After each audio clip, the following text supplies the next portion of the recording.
Chiniot district police officer Chiniot captain Mohammad Aamir Khan Niazi ने press conference के दौरान मीडिया नुमाइंदगान से गुफ्तगू करते हुए कहा कि कुछ रोज़ कबल थाना चिन्योट नगर के इलाका में एडवोकेट बाबर महमूद बसरा के कत्ल का अफसोसनाक वाक़या रोनमा हुआ।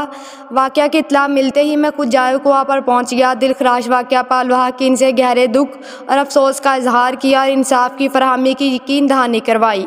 फौरी तौर पर फ्रांसिक टीमें, क्राइम सीन टीमें, पुलिस की भारी नफरी मौका पर पहुँच गई। जायकुआ को कार्डन किया गया, शवाहद इकट्ठे किए गए, नाइश का पोस्टमार्टम करवाया गया। वाक़या का मुकदमा दर्ज करके नामालूम मुलजमान की गिरफ्तारी के लिए DSP लालिया अजीज़ अहमद की ज़ेर निगरानी खुसूसी टीमें तश्कील दी गई। खुसूसी टीमों ने जदीद टेक्नोलॉजी, पेशावराना महारत से तमाम वसाइल बरोकार लाते हुए अंधा कत्ल ट्रेस करके 2 मुलजमान आसिफ भट्ट, अली सकना अहमद नगर, अली बादशाह सकना जयसंग नारंग वाला को गिरफ्तार कर लिया। खुसूसी टीम में DSP लालिया, SHO चिनाब नगर थे। तमाम वसाइल बरोकार लाका मुलजमान को करार वाक़या सज़ा दिलवाई जाएगी। रिपोर्ट मलिक जाफर अली।